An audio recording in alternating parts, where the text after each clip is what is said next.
Starter কয়েলটা দেখতে পাচ্ছেন, এটা হচ্ছে 48-এর কয়েল। তাই নতুন কয়েল আমি এটা বেঁধেছি। তাই কয়েলটা আমি ফ্যানে ফিটিং করে বডিতে দেখতে পাচ্ছেন। বিয়ারিং আগে থাকতে আমি চেঞ্জ করে রেখে দিয়েছি, ভিডিওটা যাতে না লম্বা হয়।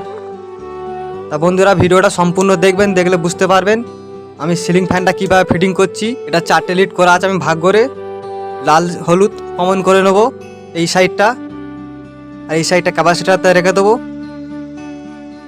তো ভিডিওটা সম্পূর্ণ দেখবেন। এই যে লাল তারটা দেখতে পাচ্ছেন, এটা হচ্ছে রানিংয়ের দিকে আছে, আর হলুদটা স্টার্টিং দিকে আছে।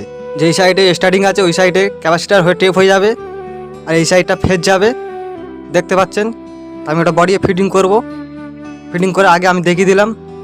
তা আমার লিডটা তোলা হয়ে গেছে, এবার আমি ফিটিং করবো বাটিতে।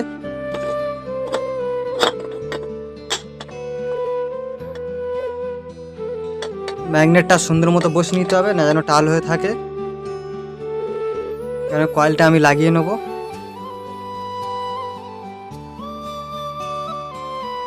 এটাকে আরও একটা পাইপ দিয়ে টুকটুক করে ঠুকে বসিয়ে দেবো।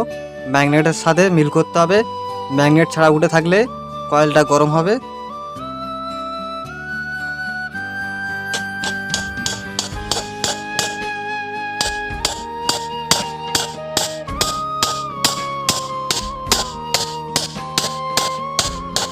সিলিং ফ্যানটা ডালাইটে আমার স্ক্রুগুলো টাইট করা হয়ে গেছে দেখতে পাচ্ছেন।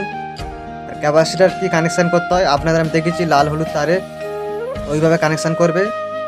আমি দেখতে পাচ্ছেন কত সুন্দর সিলিং ফ্যানটা চলছে। ভিডিওটা ভালো লাগলে লাইক কমেন্ট শেয়ার করবেন। পরবর্তী ইলেকট্রনিক ভিডিও পাওয়ার জন্য ইউটিউবতে দেখে থাকলে সাবস্ক্রাইবার করবেন, ফেসবুকতে দেখে থাকলে ফলো করবেন পরবর্তী ইলেকট্রনিক ভিডিও পাওয়ার জন্য।